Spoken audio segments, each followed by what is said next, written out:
Welcome back to the Lanterne Rouge Cycling Podcast. For our TT watch along, we've got Ben Healy, the Brummy Irish former champion. Not sure if he's still the road champion, doing a magnificent TT. This course, to remind you, is, well, now we've seen more technical than we thought, especially in the last 6 kilometers.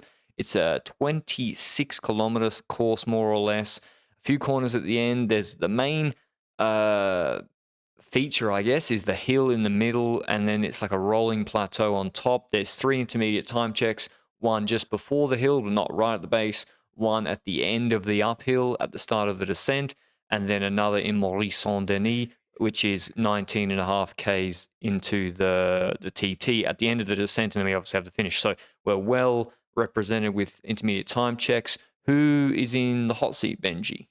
Well, at the moment in the hot seat, we've got our boy. Well, I didn't expect to see this when it comes to the. It says that Roman Bardet and Schoens are there at the finish. That's not the case. Yeah. I think it's Victor Campenaerts. I don't think that's correct. So Victor Campenaerts is currently in the hot seat. Next to go, I would say of relevance is, I don't even know is Adam Yates still a relevant GC rider in this race? It's difficult to say because he was the first one to really ride until he's fully empty when it comes to the Galibier. Meanwhile, you're murdering flies in our neighborhood. That is very unfriendly of you. But like, he was the first to fold when it comes to, okay, I'm going to throw everything on the line for Pogacar.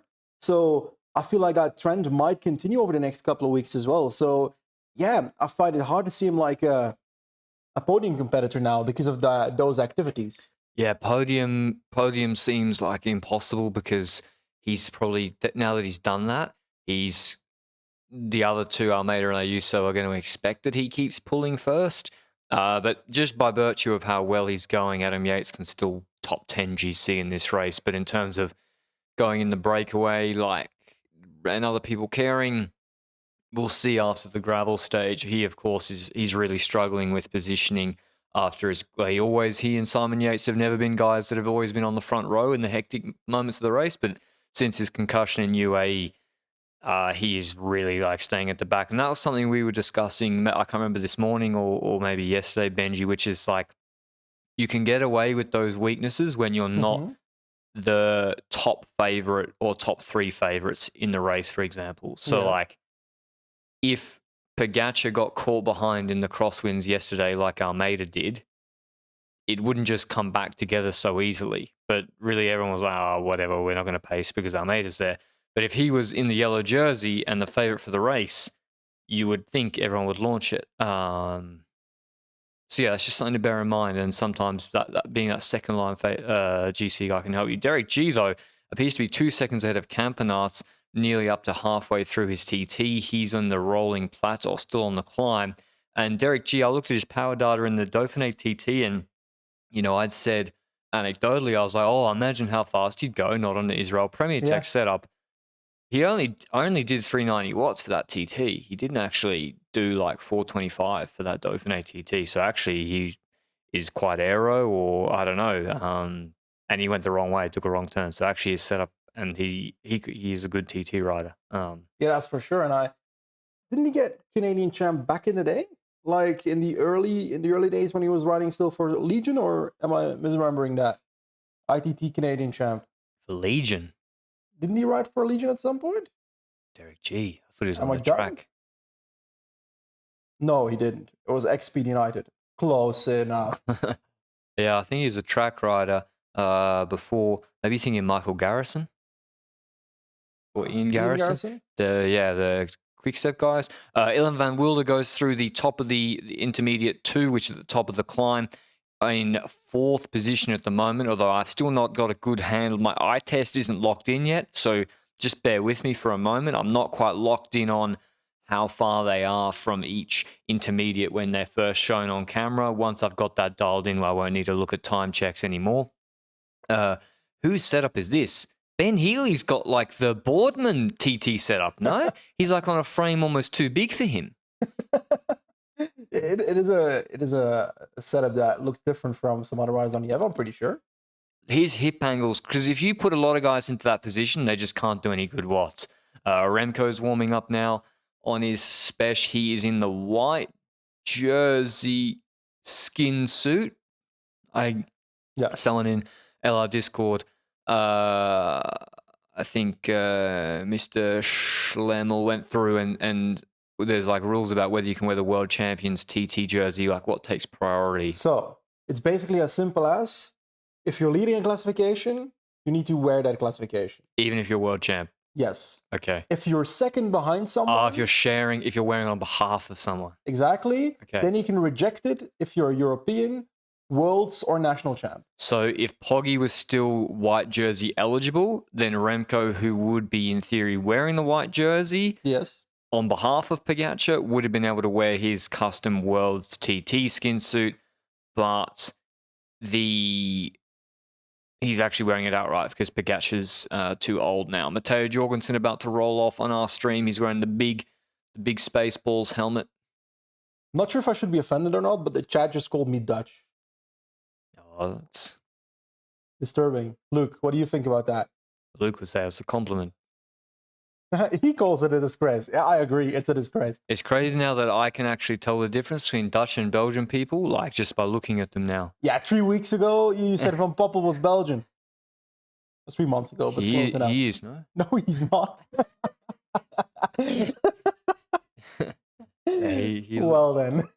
You sure his dad wasn't Dutch? His dad was Dutch. Jean-Paul Van Poppel. Was Dutch or Belgian? Jean-Paul Van Poppel is like the leading guy when it comes to... his sprint train back in the day was like the first first team with a sprint train. Against Abdul-Japarov and Chippo. Healy, we're seeing in the last 500 meters, we don't have the I would say the Tissot's also not locked in right now with the green rolling down ticker. They've just brought it back in. 17 seconds to do 300 meters. My quick math says that Healy is going to be behind by 1.5 to 2 seconds behind Victor Campenaerts. So he's come close, but the last 50 meters just a step too far from him. And also, it goes to show, Benji, that I think we're clearly seeing more. See, I'm not locked in either. I said 2 seconds. It's 7 seconds, nearly 8 seconds behind Campenaerts. Clearly, this is a TT in parts. You need the power to go 51, 52 before the first climb. It's false flat uphill. You then need to do a 5-minute effort and whack that climb, 3 to 5 minute effort. You then need to take the descent well. You need the technical corners to take them well. And then you also need the power and weight to actually push huge watts on the final bit where Campenaerts cooked Vauquelin and Healy. But looking at the parkour, I'm also thinking, well, you'd rather start with a bit of a positive split effort because you want to kind of spend a lot of energy in the first half of the parkour, then recover on the descent a little bit. And then on the last flat, still have something left. But in time trials, in the last portion, you often just don't have anything left. You're just riding on the limit until the finish line at the end there. It's clearly not a TT which is easy to pace. It's not like just a flat out and back with neutral wind. It's actually quite difficult, as Benji said, to moderate your effort. You've got, as he said, the descent. And then you've got these corners around 6Ks to go through the village where you're coming off the gas a little bit. So it's not a TT where they're going to just do an average even split. That's no way that will be the fastest way. We see Jorgensen starting. Number 3, Van Aert. I mean, he did by his standards, a horrendous TT. Yeah. Whether that's the watts, we'll see more from Jorgensen. If Jorgensen does T1 well, Benji, which we'll know in about 7 minutes, I think he'll be okay.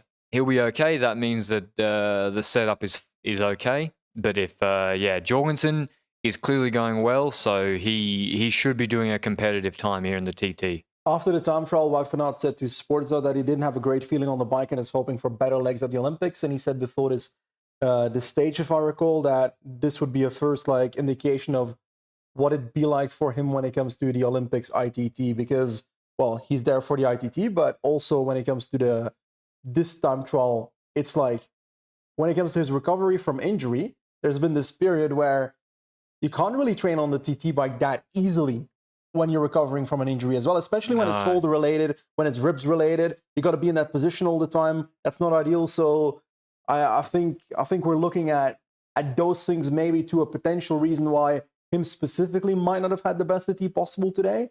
because I can imagine that that the injuries he's had influence his ability to train on it before today. But that's the same for other riders, and I'm wondering whether it's the case for Jonas Vingegaard, for example, whether we'll see something there. And Remco had a shoulder-related injury, but I don't really know. Like when it comes to Remco, his TT at let me check, so I'm not spreading nonsense. His TT at the Dauphiné was bloody great, right? Because he won it. He won, yeah. Derek G coming up to the top of the hill. He's gone, I think, a bit slower.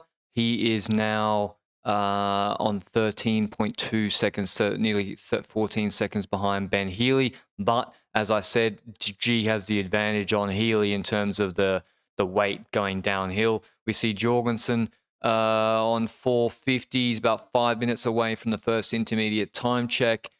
He's obviously going to try full gas. We've stopped seeing Geraint Thomas. Do we know where Geraint Thomas was? He's about to finish. Next rider to finish, I'm pretty sure. Okay, so he seems to be trying. Almeida is starting now. Almeida should do a really, really good TT. Yeah. I believe that the UAE setup is pretty high-end. Yeah. Where would you rate it compared to other teams? Right? I feel like it's better than the Visma setup. On the flat, it's better, I would say. Yeah. On the flat. And that's where the setup matters today, yeah. Most, you would say. Today, that's where it matters. And for most TTs, that's where it matters. For the final TT, it does not matter as much. Pogacar, oh, I've never seen this before. Pogacar doing, you rarely see this, Pogacar doing high cadence openers. I've actually never seen them cut. I hate high cadence openers. That's interesting. Every time someone tells me you got to ride at 110 cadence at like just as fast as you can, as hard as you can, I perish. That's interesting. I don't know anything about TTs or TT preparation or the equipment really, although we see Roglic with the ice vest on. Pogacar was not wearing the ice vest and didn't seem to have the same cooling setup as Ineos did. Ineos had the mist going. But again, the weather is it's pretty mild for July, frankly. It's not that hot. It's like 23, 24, I think, where they are, a bit cloudy. But yeah, is that interesting, Luke, that Pogacar would do his opener at a higher power max power than he would hit throughout the entire TT? I just found maybe that's not true. Maybe off the starting ramp he does hit 850. Out of the corners, yeah, they're dumping. He's probably dumping 850, 900. We just saw Simon Yates doing a pretty good solid time at T2, but reality is that he's out of GC, so I don't see the pure value of Simon Yates really going all out on this time trial if he's not too close anyway, because he's probably the guy to send him breakaways. But then again, it shows that I think we're going to see some backdoor T10 action on Tuesday straight away. Is he still close enough? Yeah, he's close enough to backdoor. He finished ahead of Carapaz on Galibier. Fair. He actually fully held on. Checking as we speak. Carapaz loses a minute 10. So if Carapaz is losing a minute 10 to Campenaerts, then Vingegaard should not. There's no way Vingegaard loses a minute to Pogacar. Well, he shouldn't. No, let's hope not for Jonas. But Yates can go in a breakaway and still top 10 this race. Because who's in the top? Who we got, Benji? Pogacar, Vingegaard, Remco, Roglic, Carlos, Almeida, Ayuso. I'm at 7. Ciccone, get rid of him. Bernal, get rid of him. Jorgensen, he'll probably... I think G might move up close. Nah, he'll get cooked. In the time trial? No. I mean top 10 candidates. Oh, candidates at the end. Okay, well. I would say Mas, Bilbao, Adam Yates, Goal, and Simon Yates is still possible. I think so as well. Because where is Simon Yates? Sure. Simon Yates is only 1 minute 20 off the top 10. You can still manage that for sure. But but the problem is if he's good or not. You have to be, it's like so easy to say, oh, just go on the Tour de France mountain breakaway and take 3 minutes. It's if only it was that easy. So he has to actually also be much better than he's shown so far. Jorgensen's 8 seconds ahead of Campenaerts, if we can trust the green tracker. Although I think Voxnor went pretty conservative to T1, Benji. Thomas finished 17th at the finish on 1:30 behind Louis Mankey. So and Thomas, I think, pulled the pin. Carlito! Vamos. I want to see how well he does throughout the time trial, because Rodriguez has had solid TTs in the past as well. Some a bit worse, some a bit better. I still remember was it the Vuelta? Was it last year in the Vuelta or 2 years ago where Carlitoti did a solid time trial? But after him, it's Roglic 2 minutes later. Then 2 minutes later, it's Ayuso, and then it's Jonas, Evenepoel, and Pogacar. So in the next 10 minutes, we'll see all the big guns riding on the starting round.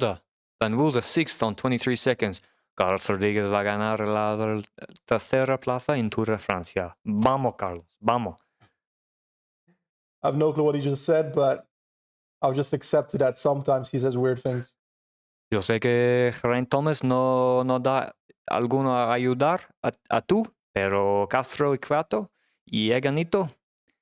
I think I can translate that. I think there was an indication that Thomas might not help Rodriguez. Hasn't helped Rodriguez yet. He says he's here to help Rodriguez. I haven't seen his nose in the wind for him yet, but maybe later. Not in the echelons. On the Galibier stage, he dropped and then kept going for no reason at all. That Ben Healy hair is something special. I actually love it. It's different. Yeah, exactly. He does something different. Healy's always trying something different. Okay, tactically sometimes, not the best, but when he does pull it off, like in Slovenia, he goes big. And he also goes for the full marginal gains, aero position, etc. We're coming up to Jorgensen's T1. I know that, we must have passed it if he was ahead of Voxnor. Those green things, I don't trust. The green things, Pello Bilbao is at T2. He's doing a solid TT. I think we're going to have a lot of GC contenders within 20-25 seconds of each other. I'm not talking about Remco. I mean, like the mid-pack will all do much of a muchness, I think. Roglic about to start. I would say the Visma helmet, Benji, doesn't look as radical to me anymore as it did originally. Is Jorgensen wearing it? I don't know. Is it because everyone is wearing these Spaceball helmets? Like Roglic has it. Even Kevin Vauquelin had it on. Well, first of all, Jorgensen set a time of 9 seconds behind Küng at the first time check, so that is third position as we speak. But Voxnor was quote-unquote slow. He was conservative to T1, but he also couldn't see his power data. I think part of it when it comes to your indication about the helmets as well is that I feel like from the back angle and from the side angle from the back where the cameras are usually showing the rider, it's not that obvious the kind of helmet. When it comes to the front and the front side, that's where it's a bit more, what is he wearing? Yeah, from the side it looks wild. Derek G, he's been 13 seconds back at all the intermediates. He's held it absolutely steady. Tadej Pogacar is about to start. He's got the double tape on the neck to keep the radio earpiece set. He's got I don't know if he's got the same Met helmet as Almeida or just, I think he does. It's just in yellow, so it looks different. Having a chat to Remco Evenepoel. Remco will start before him, obviously, because he's second on GC. We've not seen any behind the scenes of Vingegaard, Benji. No, we've not seen it at all. We've seen a Roglic on the bike. We've seen Pogacar on the bike. By the way, I heard that Vingegaard did his recon this morning, but didn't do a recon before the race of this time trial. No, he didn't. Why? Just didn't have time. Last year, all the fuss about we prepared the time trial in every single detail, and then the first time trial of the Tour de France, I would have expected them to at least recon that stage. Yeah, I think the plan was to do it after Pays Vasco in that period, but he didn't. Whereas Remco, I think, did it over Christmas or in the off-season straight away when it did it. But Remco's trying to win this stage. Poggi, I think, did it a long time ago, way before Basque Country. So you're right. We're about to see Juan Ayuso start. He is looking focused. Has he got tape? Is that tape around the edges of the helmet? Is his visor come loose? Or is that to stop the visor falling off? I'm trying to figure it out. That does not look like it's a normal part of the helmet. Ayuso looks like he's got little bits of masking tape around the visor, maybe to stop it rattling. Roglic has started. It says he's already 2 seconds ahead of Campenaerts. Roglic has gone the short sleeves, no gloves, Remco style. And no, he hasn't, because that's Alexander Vlasov. But regardless, it's like, how the fuck is he already ahead? Regardless of who it is, I feel like the color scheme of Red Bull with the color scheme of his back wheel really fits together. So I'm digging the vibe on the TT setup when it comes to the colors. Matthew Hage was about to give an interview. He's actually the nicest man I've ever met. Thank you, I appreciate it. That was actually really nice. Luke's also offended. We're both offended. Oh, for a Dutch guy as well. But we can't hear what he's saying because we got it muted. But yeah, that's... I don't know how I confused the lanky Vlasov with the compact Roglic, but you know, that's why. That's why you're all watching, I guess. Derek G, I want to see this G time. What's like a... Can you tease out, Benji, at the finish, what is a good time for a GC guy, a competent time, and a bad time? I would say if you're... Correct me if I'm wrong. If you're on 1 minute off Campenaerts, it's a bad time. You can't compare to Campenaerts for this. I'm sorry. I think Campenaerts has done a good TT. I think it's going to be hard to compare to Campenaerts because I don't know where... I need to see at least one of the big guns before I can decide what the indication is going to be. But Vauquelin came 5th in the Pays Vasco TT. But Vauquelin perished. Yeah, but he still... he still got the time. Earlier he was 9th at the finish and now he's 2nd at the finish, Vauquelin. Yeah. So the time and our TV signals have perished, so we'll never know. Yeah, but he still like whacked the climb. So, you know, okay, he went slower, but then, I don't know. But when it comes to T3, Derek G has now finished that past that on a time of 5th, 13 seconds down on Vauquelin. Obviously, Campenaerts was first at that time. Meanwhile, Patrick is trying to get a screen on so we actually have something to watch along with, because that would be ideal for a watch along. But fortunately, we've got a few seconds to figure that out. The Vingegaard has now started 50 seconds ago, but Remco is about to start in roughly a minute. And then we'll see the first signs of how they are looking throughout the route itself. We've got a shot of Carlos himself. Number 31, I think, pretty sure. 2 seconds behind Campenaerts at the moment, but how long ago did he start? Probably about 5 minutes, 6 minutes? I think that Campenaerts time is good, Benji. I think the Vauquelin time... Vauquelin is a good time trial rider, and this is a good course for him. He's about 68 kilos with excellent 5-minute punch, 2-minute punch. I still think the winner will go 40-45 seconds faster than Campenaerts. Yeah, Remco, yeah, probably, yeah.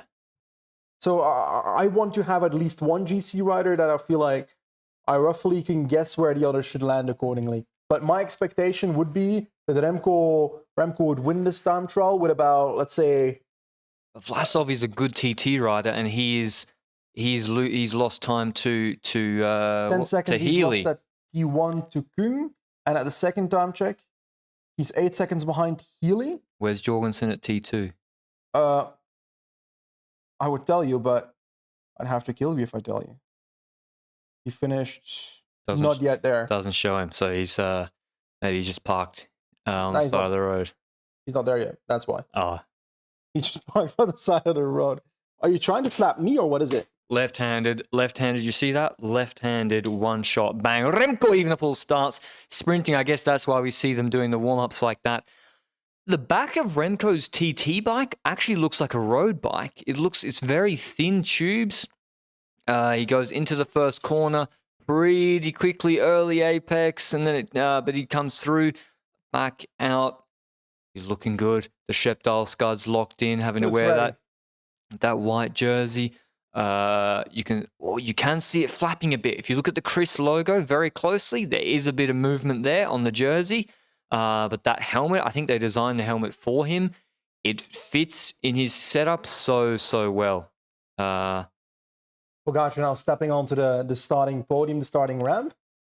With the new bike. Yeah, the bike that, according to bike mechanics, would give 40-second advantage. And then yesterday it turned into 25, 30 seconds. And I don't know what to believe anymore. Where's Vingegaard? Well, is he not going to follow Moto? He kicked off when our TV died, so yeah, they probably showed him already at some point. I don't think it's so good for Vingegaard, you know, like the way it's Healy lost time at the end. I think he's going to have a downhill battle on his hands once again. It's interesting. I like when they keep a sequence of watching the rider through the technical part just to see how they are in the corners. I like that. Remco navigating them without too much trouble. Not on the limit either. Yeah, but not the area where you'd expect Remco to put too much time into the others, eh? No, but sometimes he takes too many risks, or you've got a clown in the apex with his phone hanging like we out. just saw. Pogacar about to start. He's using gearing a 60 front ring and then a 3011, an SRM power meter because they don't trust the Shimano power meter. Bike. It's a fast looking bike. What watch has your man got that sets them off? We see Pogacar. No clue. Pretty fast start as well. Directly into the eye test 10 seconds. Pogacar should be really, really good in this TT. If there's anyone that can beat Remco, it would be him. And the technical part at the start certainly helps him. He goes fast through that first corner, that's for sure. Yeah, he went faster than Remco through that corner. He smacked that. Already got 1 second on Campenaerts, it says, if we can believe that. Yeah. 2 seconds. 2 seconds. With Remco right now, it's at 1 second. So. 3 seconds. Pogacar taking minutes. Looks like Jorgensen's going to finish behind Healy, which... At T2. But then I think Healy slowed down. I can't remember. At T2, I think was the... Yeah, Healy was first at T2, and then at T3 he finished second behind... Jorgensen won't beat Campenaerts. Behind the Volk. Remco just looks like so... He's got quite a shallow front wheel, doesn't he? It's not that deep front wheel, but he's just so locked in, stable, his upper body's barely moving, pedaling a pretty reasonable, normal cadence. So most importantly, every single GC rider is on the road. When it comes to the first time check, we see Rodriguez and Roglic should be... Oh, where's Almeida? Almeida is on the same time as Van Wilde at T1. Remember, that's the flat section, 51 seconds. Vingegaard apparently is going 17 seconds quicker than Campenaerts, which means... That's a good time, eh? Which means that he will be level with Kung or Healy. I mean, Vingegaard should be doing the same time as Healy to T1. They're the same They're the same body size. He's going to do a better time. And you would think, I mean, if his threshold is not higher than Healy's, then he's going to have a problem to win the Tour de France. At the moment, Jonas is cooking. Poggi took... Poggi taking all the risks in the corners, but to be honest, he took them fucking fast. Like that first corner, Poggi absolutely railed. Let's see what the number says. 10 seconds out of Campenaerts. But he started 4 minutes later than Vingegaard, so I think Pogacar slightly ahead of Vingegaard if I had to extrapolate the differences at the moment. See Pello Bilbao finishing now. I think I correct myself, Benji. I think this is going to end up being like a bad time. For who? Like if you're 38 behind Voxnor, then you're over a minute behind Remco. Yeah. Yeah, or Poggi probably. So I think so as well. I feel like these Remco's time set. Remco's doing better than Vingegaard because he started 2 minutes later than Vingegaard. Remco going quicker than Pogacar according to the live data Luke says. That makes sense though. I mean, he looks like he's doing it easy, but Remco, this is a 51 km an hour section to the first climb. And he's averaging, every time it shows, he's averaging 52, 53. Vingegaard is probably going slower than Remco and Co in this section. For sure. He's going to have to slap the climb and the slower part of this course. But I would say Vingegaard is doing well on the part of the course that doesn't suit him so much. On the descent, he should actually be quite good. He's technically very good. He is moving on the saddle quite a lot. He's got the big helmet on. We're seeing Carlos Rodriguez out of the skis. I would expect Vingegaard to be in the skis on this part. Rodriguez is doing... See, he's just a competent time trialist, like because he doesn't have the best body sort of shape for TTing at high speed, being tall and slender, very light. But I'm gonna try and look for the Tissot Tour de France. He's just a competent pro TTer, or Ineos indeed have made him such. Remco, we're about 4 minutes from his first intermediate time check. Because we don't have a time for Rodriguez on PCS when he comes to T1, but he should have passed there if I recall correctly. Man, I love TTs. Come on, Tissot timing website, load for me, boy. So now you can see Remco's on not on the climb. He's still got, but see, he's not on the climb, but he's going 40. He's on an uphill section. He's on a slight uphill. So this TT is deceivingly difficult. And we should be seeing Roglic pretty soon because on paper he should be competitive to be first there at the time check. Chad is saying that he's smashing and that he's fastest at T1. That makes sense. Roglic Roglic did a really good too good a TT at the start of the Paris-Nice team time trial. He dropped everybody, and then in Basque Country he won despite taking a wrong turn. So clearly Roglic is doing well. Remco Evenepoel is 25 seconds ahead of Campenaerts according to the intermediate time check. So he will be taking big time on all his GC competitors apart from maybe Roglic and Pogačar. But yeah, just the way Remco can just stay in the skis up that section. We're seeing Joao Almeida coming to the top of the climb. Maybe this has already happened well before, but to be honest, that's not that good from Almeida, Benji. That's not the time you'd want. To be 10 seconds behind Healy at the top of the... going to be like 45 to a minute faster by the end at that point. Oh, maybe 25, 30. I think Healy absolutely launched it to that climb, but yeah, minimum 30, so he's losing time. Pogačar, he seems to be on about the same pace as Remco, I think. He's about 23 seconds ahead of Campenaerts, so both Pogačar and Remco are going quicker than Vingegaard on the first part of this course before the climb starts.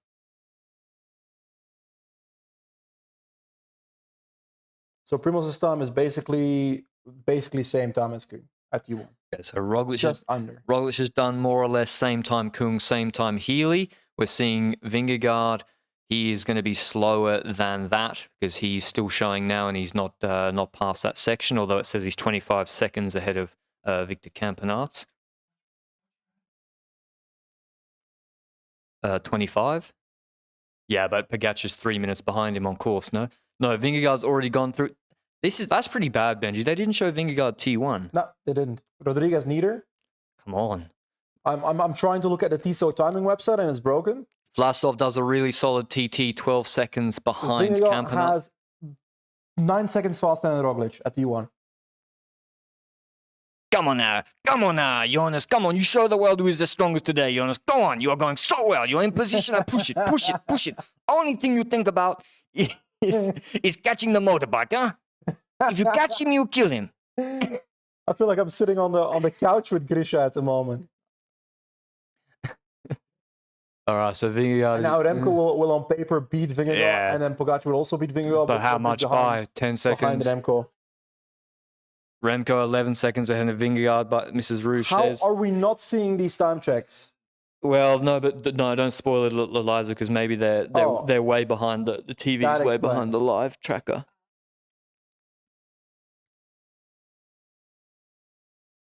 Ooh, 35 seconds on Remco on Campenaerts at T1 there. 36 seconds. Holy, Remco is cooking. He can't lose, man. Like Campenaerts also wasn't the first, eh? No, I know, but Remco is cooking. He's gonna have 12, 13 seconds on Vingegaard past the at T1. Roughly. Well, no, we know it. It's 11. I forgot. 11? Okay. See, I forget spoilers instantly. Dude, I can watch a TV series and then the next year watch it again and be like, oh, I never knew. I watch Harry Potter again. Come on, Primoz. I think in Skywalker's Darth Vader. Is he? Get out of here. The last time on the podcast, he called Luke Skywalker Darth Vader. So very good, Primoz. Very good. Now try. I actually hadn't seen it. Now try to touch with your visor. Try to touch your arms. Get in arrow position. Get in arrow position.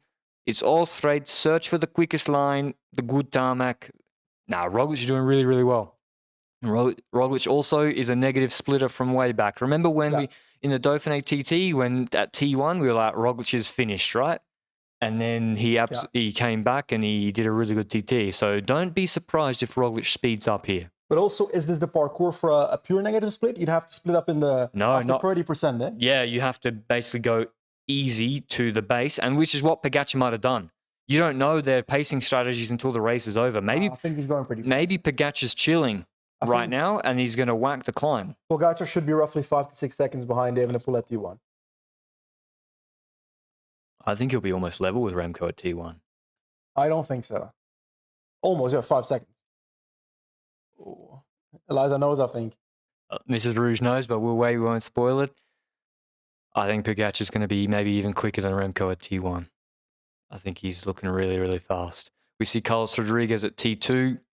That's not a great time because that's the end of the climbing done. He's now got a downhill. Of course, technically he's excellent, but he's 25 seconds behind Healy. And, gravity makes a big difference. So he's in 10th position there. Carlos might not be top 10ing this TT. He's got to limit the losses, but he could be losing a minute, maybe 50 seconds to the big guns. Some Egypts let a flare off around where Pogacar is. We're coming up to Pogacar's mate. I think we've passed Pogacar's T1. I think we've passed his T1. We'll never know. Yeah, We've he's passed definitely it. passed We've it at passed this point. it. That's He's for sure. quicker. He's 2 seconds behind Remco. 2 seconds behind Remco. So that means he's 8 seconds ahead of Vingegaard, I think. And now we see the climb. Remco, as I said, this is the difference, This is the difference between the pro TTers and the part-timers. Remco is doing this whole climb in the skis. Carlos was not in the skis. Yeah. So even on the section which should suit Rodriguez more, he's losing time because Remco can do the whole thing and put out power in the skis. And let's be honest about it. Remco's going to take a minute in no time on Rodriguez this way. If Rodriguez is 25 seconds behind Yeah, he should lose. at T2, then he's almost there already at the minute against Rodriguez. Wow, that's a good TT from Matteo. 2 seconds behind Campenaerts at the finish, and he's actually moving himself right back up near. He'll be taking time on Almeida. T2, we've got T2, Roglic. I told you he's neg splitting. He's now 10 seconds, 11 seconds quicker than Healy, but he should be. If we just think of basic principles of these guys' strengths, who's going to go up a 5-minute climb quicker? Yeah. It's going to be the GC boys. Remco now out of the skis. Remco getting a lot of airtime, isn't he? The Belgians would be happy. It was a Belgian. There was a guy in the tricolor just there. Very curious to see what the difference is going to be between Pogacar and Remco at the top of this climb. Because if Pogacar was 2 seconds behind at T1, I think Poggy should go quicker, no? You would expect so. That's what he did remember when Ganna's face, the difference in his face when Poggy came in on the first Giro TT before the climb and then after the climb, and then Pogacar just absolutely killed everyone. And it's really 1.3 kilometers roughly that it's actual climbing, and then it goes on to the plateau section. Yeah. So it's really that climbing section, that 6% segment that you'd expect Poggy to go faster. So here, Pogacar, we're going to see the difference in techniques. Is he going to get out of the skis or stay in like Remco on this dashed line section? Says he's 42 seconds ahead of Campenaerts. Less than Remco, eh? Said earlier? Was it? I think it said 50 at Remco. But now how accurate is it? He's staying in the skis. He's using one by. He's on this. Oh, that's compared to Roglic, right? Now, instead of Campenaerts? I don't even know. I don't even know who they're comparing to at the moment. On 7%, these guys are in the TT extensions. Remco's gaining time on Pogacar. Says Luke. I'm putting the blame there. How close does Vingegaard have to be for you to think he's now the Tour favourite? Today won't change that. I'm not sure. Because if he does within 20 seconds, does that not mean his threshold is higher? For me, that indicates nothing. Because that's the expected results between 20 and Oh, dude, look at Roglic. Look at his change of pace on the climb. Ooh. Yeah, you're saying change of pace, but you also need to know that I know. The other competitors haven't reached the top at the climb yet, so that's completely irrelevant. Vingegaard gaining on Pogacar, according to Luke. Roglic taking all the risks downhill, but he's staying in the extensions. And you see some guys just can't do these twists in the extensions. Ayuso... it's okay, but not great. Not great, losing 27 seconds to Roglic at T2. We're about to see the T2s of the big boys shortly. And Roglic has set a really good benchmark. We're seeing Bernal. We haven't seen it. Well, Bernal is losing a lot of time. That's not a good TT. And that's on Campenaerts, yeah? So the others will be 3 minutes ahead of him. Yates also had a shocker, no? Yeah. Adam? I'm scrolling, my friend. Yeah, he had a shocker. So, yeah, he had a shocker. He lost 16 to Bilbao. Jonas with the 33 seconds behind. Why are we still comparing towards Campenaerts? Because he's first at the finish. The green ticker, I don't trust. They're always comparing to the first at the finish, but I'd like to compare the Campenaerts, he gave the funniest interview. I love a Campenaerts interview because sometimes you ask him one question and then he just tells you his life story. He'll go on. I actually really like it. Sounds like a nice guy. His interviews I really, really like. And he was like, yeah, and then the bike computer connected to the power meter about halfway the climb. I looked, I was like, holy shit, I'm on a good day. I'm doing good power. It's crazy how much it can crack them. We're about to see Vingegaard's T2. And then he'll have the downhill where he's got to stay upright. And then He's looking like he's going to be ahead of Roglic at the By roughly T2. 17 seconds? Nah, 15. 16, 14. Yeah, nearly 15 seconds ahead of Roglic at T2. But then Roglic is a bit more explosive on the downhill, so let's see what the difference will be on the downhill. Although Roglic took a couple of, I think Remco is going to be, oh wow, Remco is smashing. So Remco, I think, will be 20 seconds ahead of Vingegaard. I think so as well. We've still got roughly a minute and a half to go before a minute 20 maybe to go until he reaches that top. I'm more curious about the difference between Pogacar and Evenepoel because that's about the stage win. Remco's killing him. I think so as Remco's well. going to win the stage. As written. But hey, everything can happen. We saw it with Stefan Kung earlier. Lost his chain. And it removed him from the hot seat. 17:25. Closing in towards that second intermediate towards the top of the climb. Come on, Remco. Come on, Remco. It's his first Tour de France stage win opportunity, Benji. Exactly. Like, it's huge for him. We're seeing Almeida. Oh, Almeida. He did a big neg split, so maybe this is the pacing strategy of UAE. We're now seeing Almeida was kind of meh, right? 5 seconds behind Campenaerts. He saved I don't know. He was 4 seconds behind Campenaerts at T2. He was 2 seconds behind Roglic at T3. Have we seen Roglic T3 yet? I don't think we have. That's at the end of the descent. Scrolled it. So Almeida has kind of held. So maybe that's something to say about, oh, Remco is smashing Vingegaard on the climb. 25 seconds, 24 seconds maybe, 22? 23 seconds in Vingegaard. So Remco also did, I don't know if he did the climb, maybe 5 seconds quicker than Vingegaard. No, he did it because there was also some flat after there's some flat after T1, which is a bit annoying. Yeah, I think that flat matters as well. So I think maybe Remco did the climb 10 seconds quicker than Vingegaard. On paper, Roglic passing T3 should mean that Vingegaard should also almost... Nah, it's first Ayuso, right? Vingegaard might actually pass... Should he pass Ayuso? Maybe. Just not, I think, at the end. We're seeing Rodriguez coming to the finish. And we're about to see Pogacar's T2 in under a minute. See where he is. He's going to be probably between Remco and Vingegaard.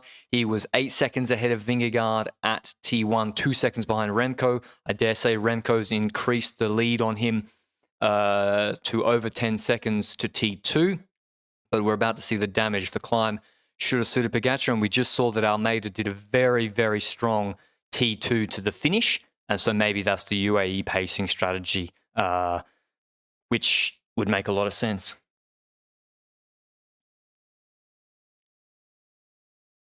I think he's going to be roughly in the middle. Yeah, he should be in the middle somewhere. Which kind of the expectations we had before the stage, eh? If that extrapolates to the finish line? Yeah. Like, Remco was the favorite for the TT for the reason. He was born with aerodynamic skin. He's the world champion in the time trial. We're seeing Vingegaard on the descent now. We've not seen much of Vingegaard in this TT. I feel so as well. I expected a bit more of Vingegaard, while we saw much more of Jorgensen, for example. Is he spinning out a bit? Or not? He just double checked. He was like, "Do I go into the what are they called? The side ones, Luke? Does he go into the bull bars or does he stay in the skis?" He stayed in the skis. We're about to see Pogacar's T. He's held it. Ooh. He's going to be 10 seconds behind. 6, 7, 8. As Benji said, Benji's got the eye test locked in better than me today. All the intermediates, they're freaking me out. I'm better with the flat intermediates, especially the climbs. But now it's the faster section. We're seeing Roglic. He should have gone through T3. He's up on Campenaerts. So Roglic, I'm not sure if he'll have time to go into the hot seat. If he walks slowly, maybe he won't have to. But yeah, he's doing a really, really good TT Roglic, but not... He's just... It's like the San Luca stage, Benji. It's like... He's just losing, you know? Yeah. He's just losing time where maybe he should be gaining time. Ayuso should be close to T3, and Jona should also be close to T3 right now. So I'm very curious what that's going to look like, because I don't know if we're actually going to see them pass. Ayuso is 9 at Oh, T3. Remco just took that corner so shit. Ayuso 33 seconds behind Roglic, around the time of... Hey, what? I'm so confused. So Ayuso has lost time. He's like... This makes no sense. Yeah. Jonas takes the first time at T3 by 4 seconds on Roglic. So he's lost time to Roglic to T3.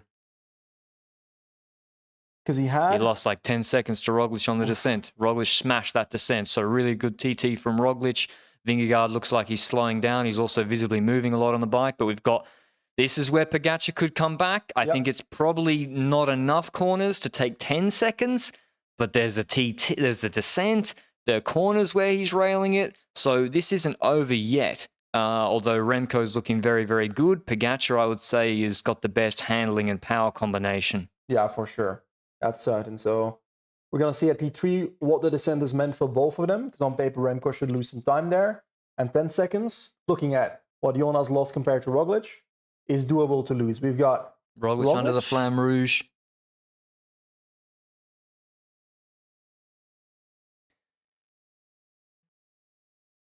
Four seconds behind Vingegaard at T3. We'll see. Pogačar's now on the descent, gets into out of the skis. He looks like he's doing a really, really good descent.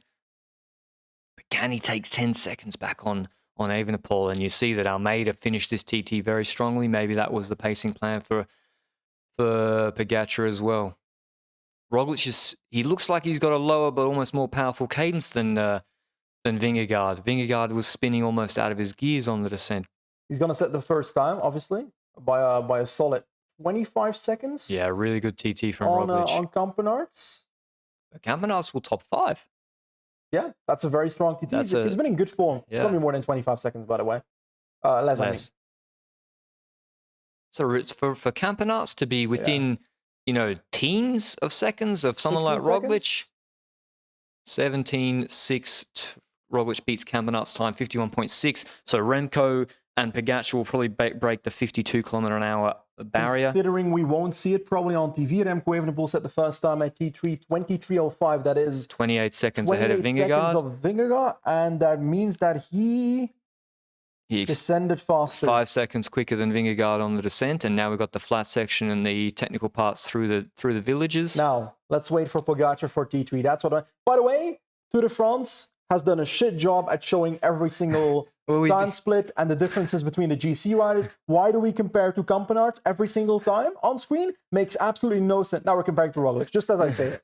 Well, it had like, what was I going to say? It's compared to the Finnish first rider, but it makes no sense in my opinion. We've had all the intermediates, but they barely shown any of them. But they've done it before in previous years. In split screens, we've had difference between riders.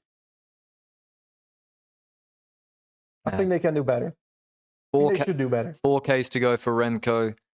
He looks good. If he just keeps it upright and keeps his power, he should be winning this stage. We're about to get the team radio from Soudal. Quick step. Belgian accent? Come on. Nah, I can't do that. These are the parts where... No, that's not in Belgian. That's Italian. Maybe you're doing Davide... You're doing Davide Bramati. He says, yeah, these are the parts you can make the difference, which I agree. He can, because that's where he's made the difference. And on Belgian, I shouldn't even try to do the accent.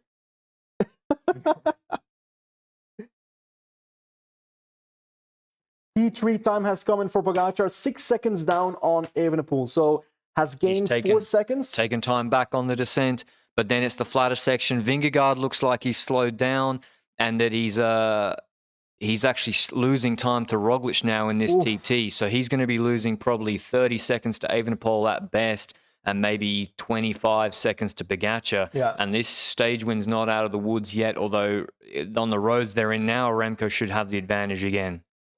On paper, yes, but you never know in a time trial. In that last bit after that climb is finished, that descent, who has something left for the final part. And on paper, you'd say Evenepoel has the advantage here, but you never know, eh? So race isn't over until it's over. Did Vingegaard go out too strong? The chat is saying something. Vingegaard crash. No. Oh, no. Oh.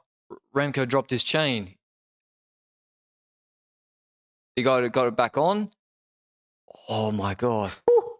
Jesus Christ. How much time it could be going the stage win back to Pogačar. It's going to be small differences. He's going to have to go absolutely all out to the finish. What was going on there? Is he on one by or not? Looks like he's okay. Yeah, he then started pedaling again. Jesus Christ, it's my heart. Yeah, no, that sucked.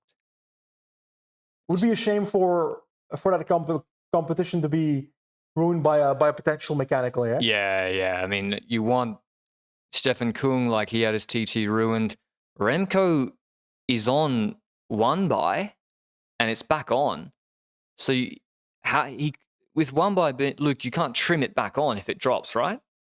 But is it the gear he wants? Yeah, but like when He just jumped and it got back on. but when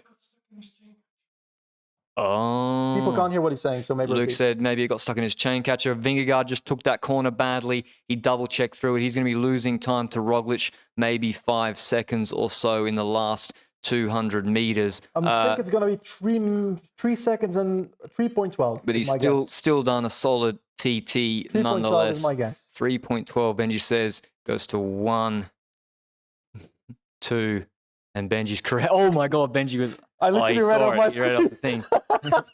I thought, it was like, Benji's a savant. His eye test is so locked in. But what's that done for Remco's confidence? He's not taking the corners so well. I think Pogacar could be on his way to winning this TT, you know, because he seems frazzled. Pogacar's locked in, and the gap was coming down on the descent, but we don't really have a rolling time check whatsoever. I think Remco's won it on the eye test. He's gone quicker than Pogacar on these flatter sections, but I think Remco's got it. I don't know anymore. After a mechanical, I don't know anymore. I'm just stressed. Come on, Remco. Because I want Remco to win this. Yeah, I know. Especially if you lose by 1 second after... And Poggy's won a stage already. Yeah, exactly. Wow, this is a big time gap to Roglic. Oh, these corners, that costs him a little compared to Pogacar every time, eh? Yeah, but then he sprints out of it. He looks really strong and he's explosive, eh? Yeah. Compared to a few years ago, remember? The gap is going to be over 30 seconds to Roglic. That's a huge gap. So a fantastic TT nonetheless from Remco. And, you know, this is big time on GC, and he's taken time on GC on San Luca, and now he's going to take another 30 seconds on Vingegaard, or nearly 40 seconds on Vingegaard. 34, he goes 52.6.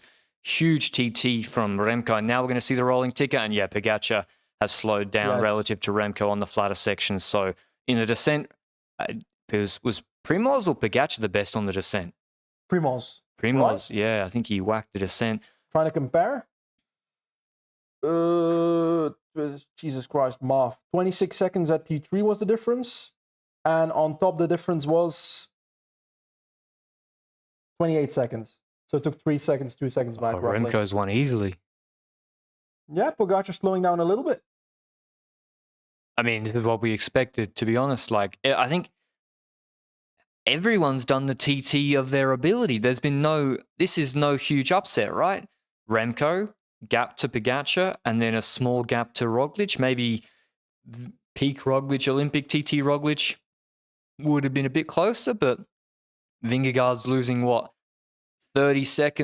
25 seconds to Pogacar. It's kind of in line with expectations, but the gaps to the other guys like Almeida or Ayuso or whoever, really, really big. It looks like Pogacar takes all the time in the corners. Like, his cornering has been so good.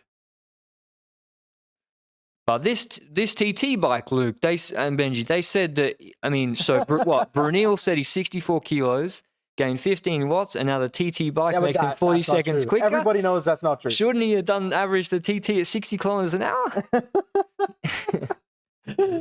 Yeah. It's funny how it's so close. Oh, we get the countdown. It is so close. Last 400 meters, 15 seconds. Nah, he's not going to do it. Takes it easy through the last corner, 300 meters to go. And Remco Evenepoel is going to take his first Tour de France stage win.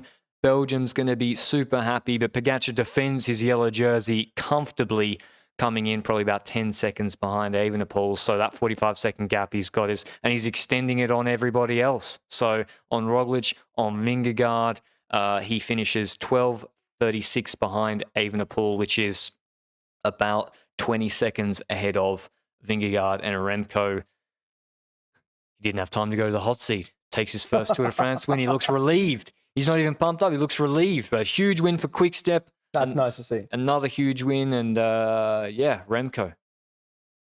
is the prophecy going to be fulfilled? Hope you enjoyed the TT watch along. We'll get ready to do the recap of the stage now, and we'll see you shortly. Ciao.